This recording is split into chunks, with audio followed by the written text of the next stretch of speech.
And I do want it to be like a gruesome world almost. Not overly gruesome to the point where it's like a 300 movie, but gruesome in the way that everybody's action does have like a consequence, whether that consequence is small or Yeah. super dire.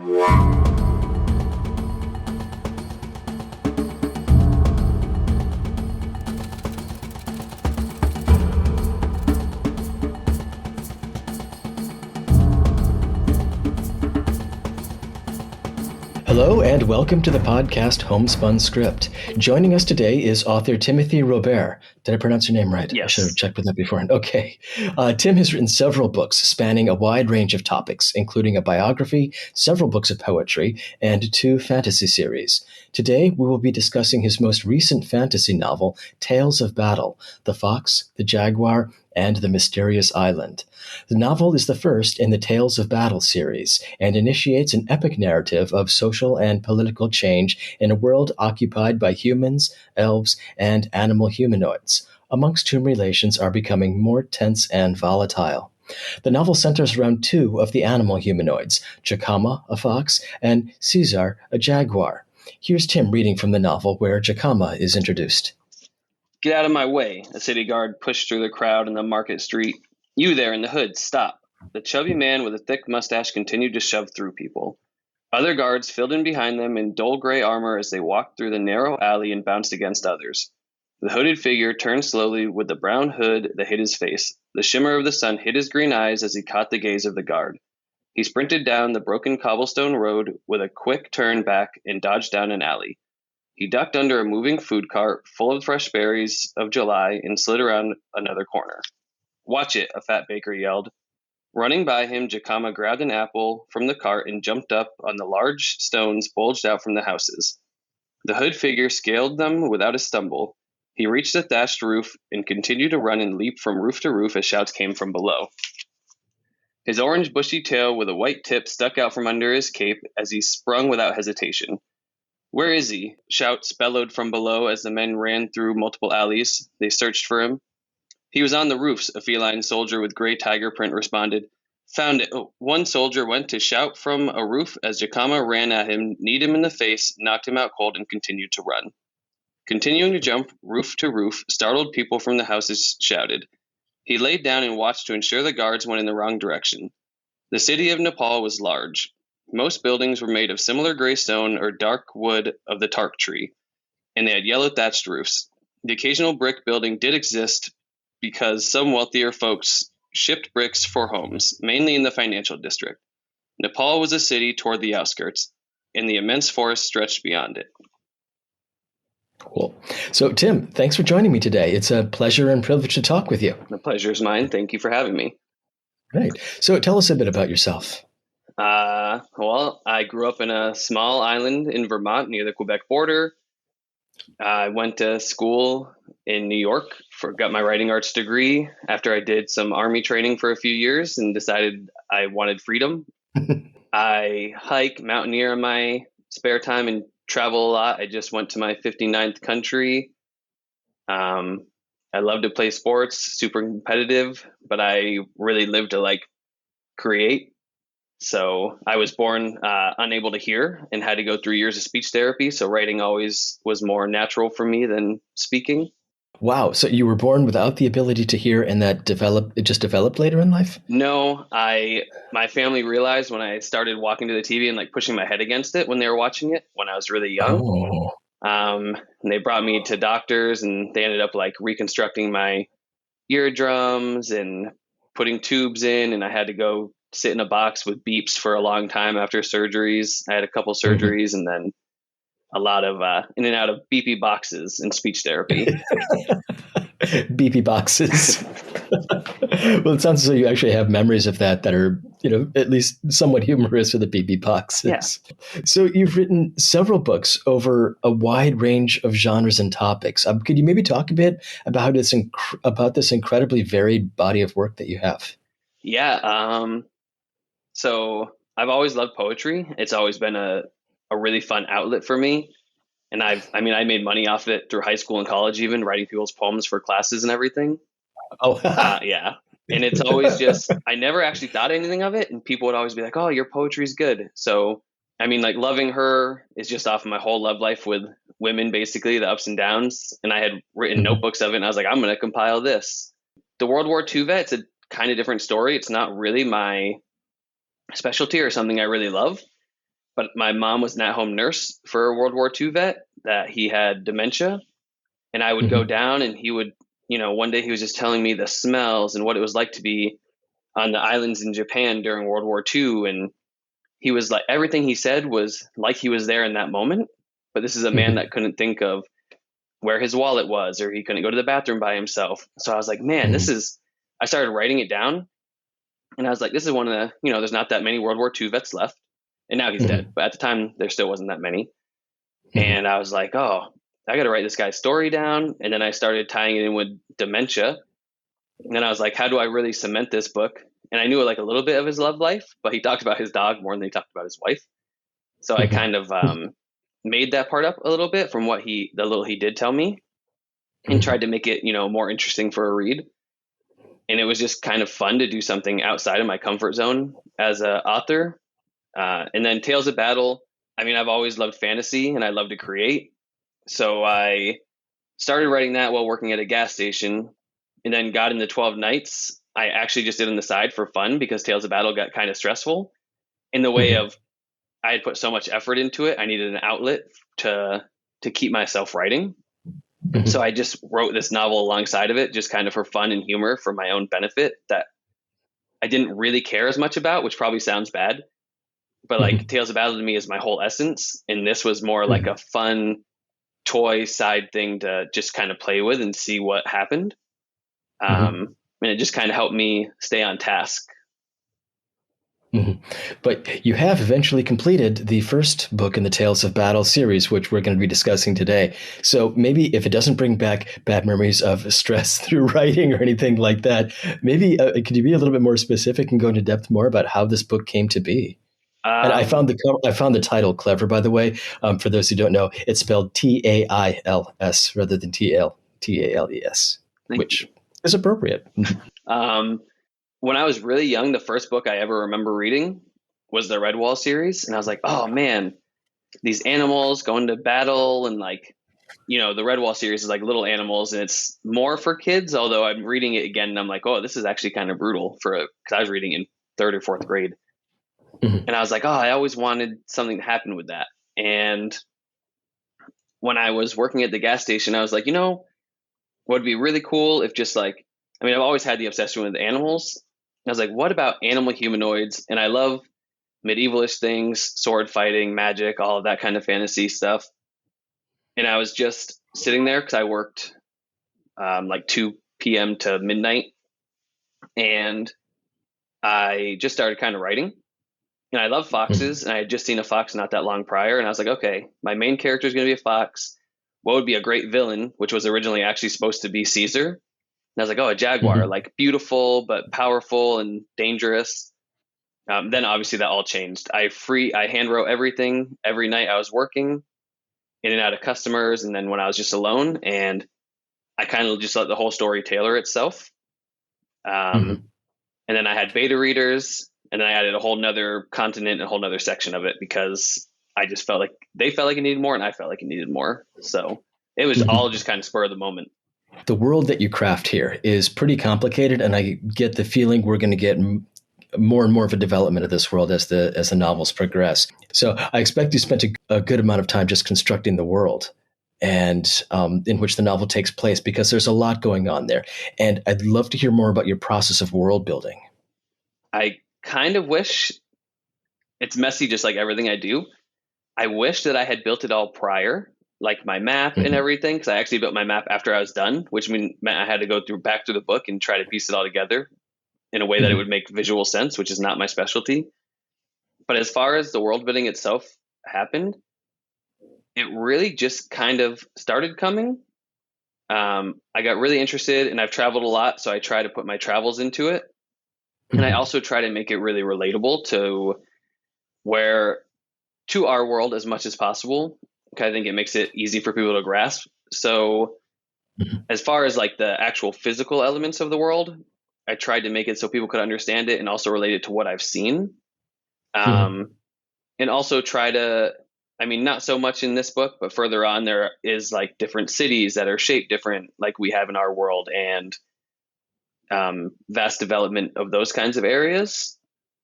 But my world building is honestly really messy, and I'm glad that I had really good editors help me fine tune it. Oh, that's cool. Yeah, luckily, and a lot of beta readers. Luckily, I would Mhm. shoot people messages because I went to school for writing arts, so I could send Mhm. people of my same degree like, "Hey, does this make sense?" And I could count on them to be like, Oh, okay. That's kind of messy," or they'd be like, "Oh, that's really good, but you need to develop it more." So luckily, I had a Mhm. lot of people to bounce my ideas off of, which helped because I am a very sporadic, and sometimes I don't pay attention to the fine detail. But I also Mhm. find world building to be really fun. It's also just really hard to keep it consistent. So I'm actually really grateful to my editors and beta readers for helping me do that part and maintain it. Mhm. Yeah, that sounds almost um, taking things in a reverse direction from what I've heard from other people. And usually I hear people say they start by constructing the world and they say, okay, geographically, what does this look like? And how does the geography impact the economy? How does the economy impact the social structure, natural resources, and how does that influence what kind of conflicts are going on? And that it seems like that's a good way to go about things in some way because you have a sandbox right there that's pretty Yeah. well constructed. But also, people run the risk of doing something like writing a dungeon master's guide and then trying to paste a plot on top of that. And it seems like you did the complete opposite. You started with a plot and say, okay, how can I physically construct a world that's going to make sense around this plot? Yeah. I mean, I'm very character driven. I think Mm-hmm. characters and dialogue are probably my strong point. Um, and I really wanted that to be the case for the novel. But obviously, with that comes the fantasy world that you have to build. I will Mm-hmm. say building a map, at least a vague map, would have helped maybe in some ways. I think maybe Mm-hmm. building a really dense map at first would have posed a huge issue in the way that you can find yourself within that map. Um, Mm-hmm. the first part was easy. The second part I built on all the other kingdoms and the queendom. I built those years later. Mm-hmm. So I put the two novels like into one because I wanted more. So that was actually easier because I had the experience of building this world already, but putting that map together afterward. But I had the privilege of putting this map together while I was writing that part. So that Okay. was a little more clear for me. Mm-hmm.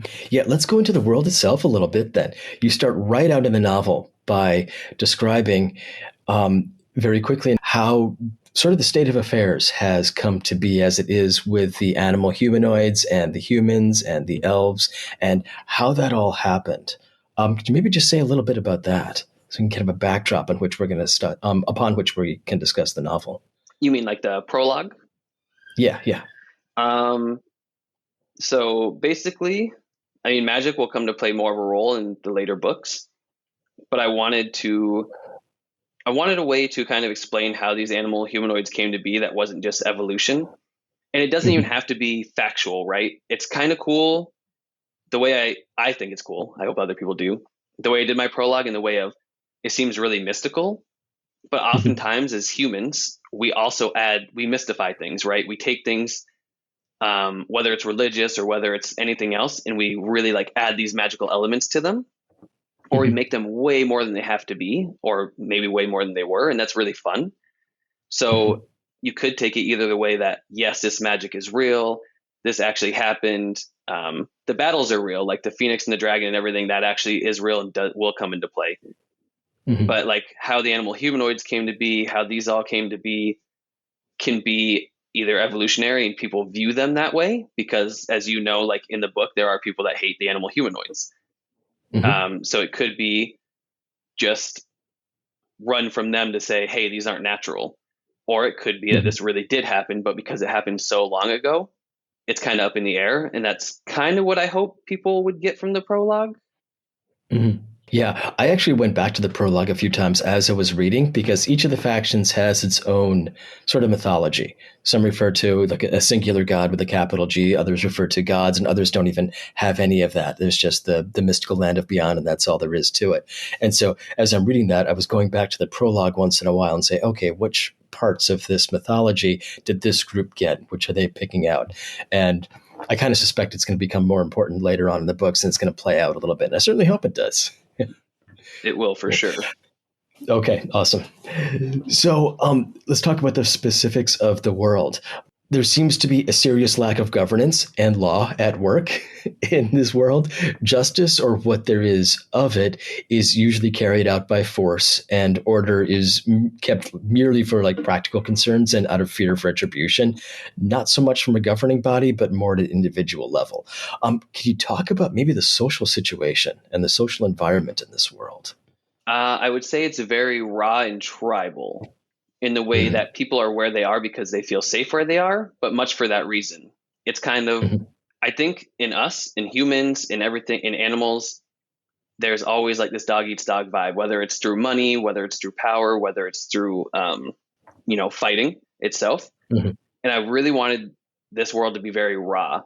I wanted it to be mhm, very situational and very personal. And that means that everything a person does really weighs on them because there is no, you go to trial and you're proven guilty. It's someone might see you as guilty and cut off your hand right there or mhm, take your head or whatever they feel mhm, like. And I think that's really beautiful and also, devastating at the same time because you're always weighing these gray areas and because there's so much black and white in the action of some of the characters that I mhm. want it to really hit home to people.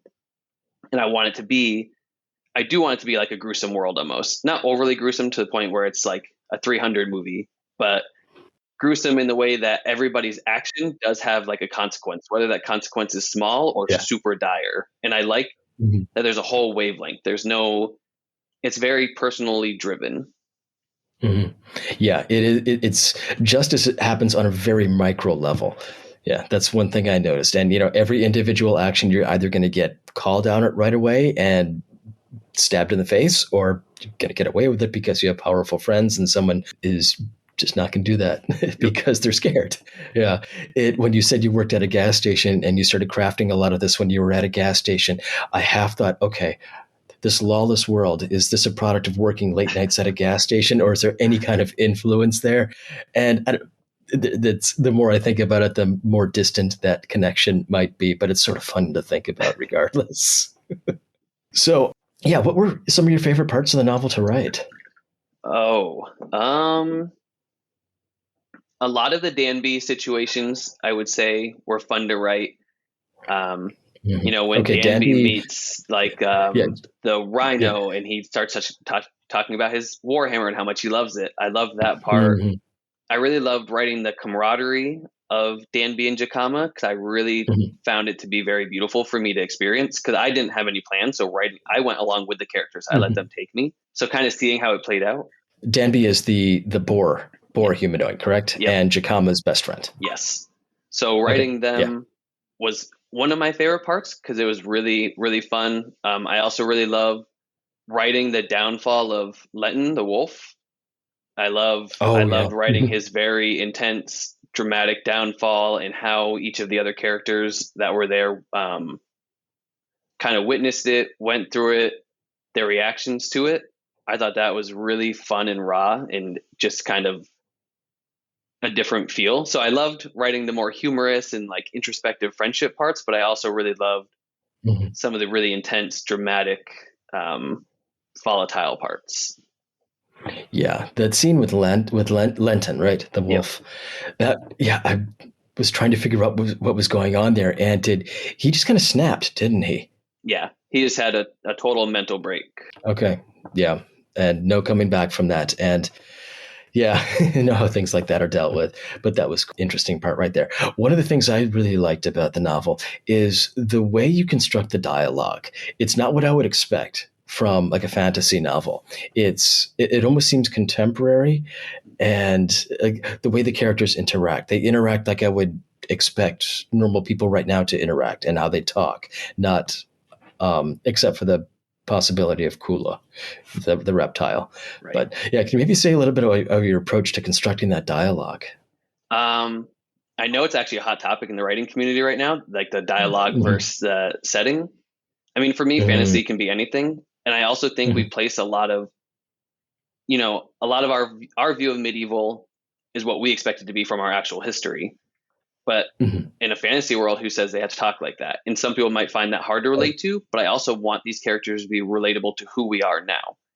So, yes, as much fun as it would be to write it how we typically would view it, I want these Mhm. characters to be really relatable to how we are now. And also 10 years from now, who says that readers are going to want to still have that same exact dialogue and context from a novel similar to this? And I really Mhm. wanted it to kind of hit home. And I felt like writing with the standard dialogue that we have today would be the best time to do Mhm. that. And I know that's risky and some people really, really are against it. But at the same time, I think it worked and hope it worked. So we'll see. Mhm. Hey, yeah, it's your world. You get to construct it. Yeah. Yeah.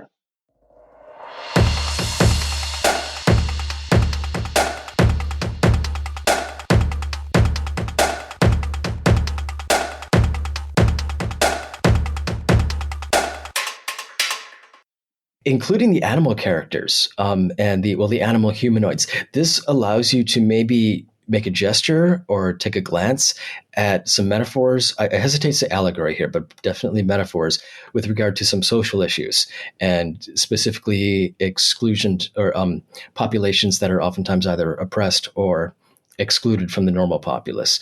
And did you? What was your approach toward that, or am I reading too much into the novel right now? No, I don't think you are. I did try to do some of that, like, and it does go further in a couple of the other novels. Actually, I have some animals that are very select in acting how they Mhm. do.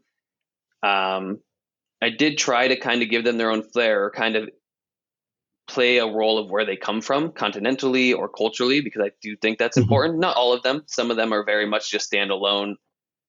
The tigers are like very specific overall for the most part. Some of them differentiate, but they're Mhm. very similar in where they come from and what they Mhm. do. Um, Obviously, the foxes you don't really totally know. You get a sense of who they were based off of Yeah. history, but you don't actually get to know. Um, Further on, you'll see like the lions are very overall pretty similar, and rhinos kind of have a similar theme. Hyenas that will come in have a very similar theme. So there is some of that to Mhm. play with. Luckily, in college, I actually took a class based on writing specifically only animals, and we had to write short stories about animals. That's Oh wow. also part of where this novel came from. Was I really loved writing a short story about a tiger that I wrote, and I said I'm going to Mhm. transfer this and start writing something about it. Mhm. So to an extent, I do try to do some that with some of the animals, um, like the deerling, for instance. They're not really through the novel. They're more just like a standard, right? They're not a warrior race or they're not a vicious race. They just kind of are. Mhm. And some of, Yeah, they never really seem to have a community of their own. They always kind of seem to be involved in other communities. right, because deer are like everywhere. So in that way, Yeah. you look at tigers as majestic and powerful. So they're kind of similar to that. So there is some of that. Some people might look at it deeper than others, and some might just take it for face value, which I think is Mhm. kind of cool. You can do either one realistically. So this is definitely has the overt feel of a first book in the series, mainly because at the end it says book one. And what can we expect? You said you have the next four books, up to book five, at least started or in various stages of completion. What can we hope for here? Yep, I'm working on book 5, and I started book 6 at the same time, which is kind of wild. But I was at a Uh-huh. Buddhist thing, and I got really inspired and just started writing. Mhm. Um, Book 2 is being edited. Book 3 is ready to be edited. Book 4 is a prequel that's ready to be edited. That's kind of Mhm. because, like I said, magic will come more into play. Some other Mhm. factors will come more into play, and then you're going to see a lot more chaos, especially toward the end of book 2. Um, a lot More more. chaos? You said more chaos. Yeah, there's definitely going to There's no be. shortage of chaos in the first book. No, there's not, but there's even possibly more Yeah. in book 2, because book 1's a setup Okay. for like a giant downfall, and book Yeah. 2, Okay. a lot more magic comes in. Hmm. Book 3, more magic comes in. Book 4 is like a whole magical prequel, kind of like Hmm. way back in time. So it doesn't really have necessarily impact, but it kind of is a fun prior to the downfall of magic almost, or prior Hmm. to book 1, like coming into book Hmm. 1, seeing, oh, this is what happened with magic kind of thing. Hmm. And then book 6 is going to be the finale, which is going to Hmm. be kind of a different feel, but also very similar because book 5 gets away from these characters. It's in a different part of the world. Mhm. And then book 6 is going to kind of hone it all in together. So we'll see how that Okay. goes. Cool. So, for people who might be thinking about reading your book, what other books might you see on their shelves that would indicate they might enjoy this one? Ooh, let's see. Redwall, depending on how old they are. Okay. Um, A Song of Ice and Fire, because I have had a lot of Mhm. people say it's kind of Game of Thrones ish, which I actually wrote this before Mhm. I even watched Game of Thrones, just so everybody knows. Mhm. Let's see, the Immortal Blood series by Chris Humphreys. Maybe the Psych series. Yeah, books kind of similar to that. Lord of the Rings, I guess. Okay. Adventure, Okay. fantasy, battle. Yeah, I was thinking the kind of epic fantasy we see where a whole bunch of things are happening in different places and Right. they're all converging at a single point. And I guess the only series I've read like that is The Wheel of Time, and I saw similarities there, Oh, I could see but the Wheel of in Time structure, too. that is. Yeah. I mean, it definitely would be more for people that like kind of complex storylines. So, Hmm. Yeah, there's a lot going on, and it's for a book like this is relatively straightforward. Not I don't want to say straightforward or easy because it is complicated, but it's clear what's going on and who's doing what. right. Yeah. So, this podcast deals primarily with authors who are either self published or work through a small independent press. Is there any advice you can give writers who may be in a space where they're thinking of pitching their book to a publisher or considering self publishing? And what was your experience on that front? Oh man, I would say be prepared for despair and also hope for glory. Um, the query trenches are it's guerrilla warfare, and there's a lot of complications and politics that go into querying and publishing now through traditional publishers that is something that's very difficult. For instance, I thought I found the perfect agent, like everything in Tales of Battle marked everything she had in her bio, and it still didn't happen. I'm also just not good at querying. I think I'm not. If they could put me face to face, I could sell it. I could get an agent, but through an email, they're getting however many queries a day, tons of Yeah. different things. So you have to be prepared that you're just one of the millions, sadly, and that's just how it is. That's how numbers work out. Um, my best my best thing I can say to anybody getting ready to publish, whether it's traditional or indie, is to have a good a good crew. Have one, two, three, four people that you can really count on, and whether they're in the same circle or not, like work through. Mhm. Laura and Mike for me were kind of saviors. I spent a long time just querying again rejections. I still have all my Tales of Battle rejections in my email because one day I'm going to print them and make wallpaper maybe. Now, did you get good feedback from any of those rejections? Yeah, a lot of my rejections were really good Okay. feedback, which actually made it worse. I actually Oh. wish they would have been like, "Hey, I hate this book," but instead they were like one of them literally was like, "Oh, I love this book. It's really good. I'm just not sure I can sell it." And I was like, Mm. "That's almost strange for me to hear because if you love it, to me, you could sell it." Um, Yeah, that sounds kind of like a professor giving you a B plus grade and saying B plus, good job. yeah, Yeah. like you got a B plus, but you could have got an A almost. And it's like, I don't know. Mm. It's weird. Thanks to Laura, I went the indie route. Mhm. Just know that if you go the indie route, it's a lot more work in a totally different way. That's not writing anymore. It's a lot of Mhm. social media, which is taxing. It's a lot of trying to sell yourself in your book, which is taxing. It's getting Mhm. followers. It's getting people to be interested in what a lot of people are trying to get people to be interested in, and Mhm. it's a rough route in its own way for sure. Mhm. Mhm. And your editors are through an agency, is that correct? Or Yep, Laura and Mike, I go through them for editing, which is they're great. They're affordable. They work with you, and they're also just really good people. So Mhm. Okay, I'll put a link to their site in the show notes. Cool. awesome. Right. So, I'm curious, your cover art, it looks as though it's fairly well crafted. I'm not a good judge of this, but it gave me a good idea what the book was about. How did you choose a cover artist, or how did you go about doing that? So I actually had a different cover, and it was almost Mhm. what I wanted, but not quite. And I had that Mhm. guy do like 3 covers, and I was gonna go with it. And I just kept looking at it. I was like, no, there's something that I don't like about this. Like if I saw it on a shelf, I'd maybe look at it, but I wouldn't go out of my way to get it. So luckily Mike was dabbling in cover art as well. Mhm. And I said, hey, I have this idea. I'm glad that he worked with me because I'm a terrible person to work with because I'm really picky, but I also have no idea what I want. And he was like, give me an idea. I kind of gave him an idea. He did it. I didn't like it. It was okay. It wasn't for me. He had a very different view of what it was than I did. And then he got like the sword in this piece, and I found these pictures that I could use for the animals. And then I came up with we had a couple backgrounds. I kept shifting back and forth. I was like, no, that one's just not quite perfect. I kept putting it on votes on my Instagram. I kept putting votes. Is this better? Is this better? Oh, that's a good idea. Never thought of that. Yeah, I liked it. I was Yeah. like, hey, pick the cover. Which one would you gravitate toward? Which also had a lot of mixed reviews, but it did help me narrow some of them down. Some people were like, no, that one I would never even look at. And then finally, after revamp and redo, we got this one. And I said, that's it. That's perfect. So. Cool. Awesome. So, Tim, where can we find you on social media? I'm on Threads at author T. Robare. I'm on X, Twitter, whatever you want to call it. Also at author T. Robare. I'm at Instagram. I have two Instagrams, though. I have my main Instagram, which is Writing with Wolves 22, and author T. Robare for that. And I'm going to work on doing my own website, but I'm also terribly lazy for that. Not going to lie. Yeah, so mostly those. Oh, I know the feeling. Cool.